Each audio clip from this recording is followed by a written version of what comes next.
कम अज कम 3 अशरे कबल माहौलियाती माहिरीन ने चीख कर गला बिठाना शुरू किया कि हम मौसम की रत पर सवार तेजी से मैदान हशर की जानिब रवा हैं। तो हमने कहा ये साइंसदान तो होते ही पागल हैं, इन्हें धमकाने के सिवा कोई काम नहीं आता। जब 5 बरस पहले पहली खबर आई कि अंटार्कटिका में दर्जे हरारत 20 दर्जा सेंटीग्रेड की सतह पर आने के सबब लाखों बरस पुरानी बर्फ से ढकी चट्टानें नंगी हो रही हैं, तो हमने कहा हनूज अंटार्कटिका दूर अस। जब गुज़िश्ता बरस कनाडा और अमेरिका के मगरबी साहिल पर वैनकोर और सियाटल के इजला में दर्जे हरारत ने पहली बार 45 डिग्री सेंटीग्रेड का रिकॉर्ड कायम किया, तो हमने फर्ज कर लिया कि ये तो महज हुस्ने इत्तेफाक है। जब पिछले साल बर्मिंघम में आलमी माहौलियाती सरबराह कॉन्फ्रेंस के मौके पर अक़वाम मुत्तहिदा के सेक्रेटरी जनरल अंतोनियो गुतेरेस ने कहा कि शायद हमारे हाथ से वक्त निकल चुका है। दर्जे हरारत में तेज रफ्तार तब्दीली बता रही है कि अब से 8 बरस बाद दुनिया के कई खित्तों में जिंदगी नाकाबिले बर्दाश्त हो जाएगी। हमने कहा बूढ़ा सटिया गया है, ऐसा थोड़ी होता है, मगर आज का मौसम बता रहा है कि कोई साइंसदान या खतरे का बगल बजाने वाला मुदबिर नहीं, बल्कि हम सटियाए हुए हैं। वैसे भी मुसीबत को तन्हा आते हमेशा डर लगता है, लिहाजा जोड़ी या झुंड में आती है। पहले कोविड ने दुनिया उलट कर रख दी, फिर रूस ने यूक्रेन पर चढ़ाई कर दी। यूं आलमी मंडी में ईंधन और गदाई इजनास महंगी होने के सबब तरक्की पजीर दुनिया की कमर थरी होने लगी। अब हम जैसे पासमानगान को मानसून का रूप धार कर आने वाली आसमानी बला बहाए लिए जा रही है और हरे हरे के आदि यूरोप और अमेरिका में खुश्क साली ने पंजे गाड़ दिए हैं। आखिरी दमादम मस्त कलंदर शुरू हो चुका है।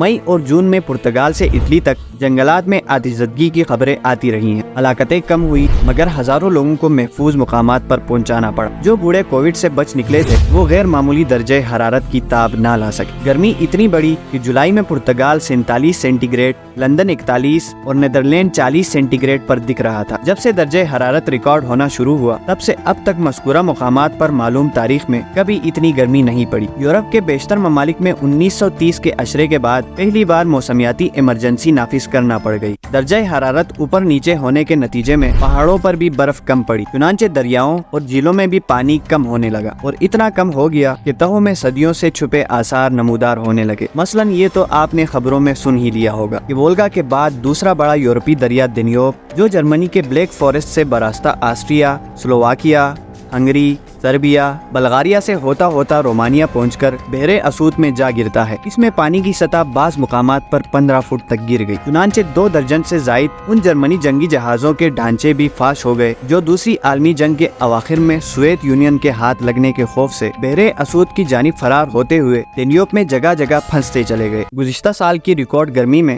दान्यूब के पानी का दर्जा हरारत जर्मनी के बवेरिया सूबे में 25 डिग्री सेंटीग्रेड तक तब गया। यहाँ तक के आबी ऑक्सीजन की किल्लत के सबब दान्यूब की ट्राउट और दीगर मखलूक बकाई खतरे से दो चार हो गई। मगर रुक जाए, खतरा अब ज्यादा तेजी से इंसान की तरफ बढ़ रहा है। मजीद ऐसी इंटरेस्टिंग वीडियोस देखने के लिए हमारे चैनल टुडे खबर को सब्सक्राइब करें, हमें लाइक और शेयर करें।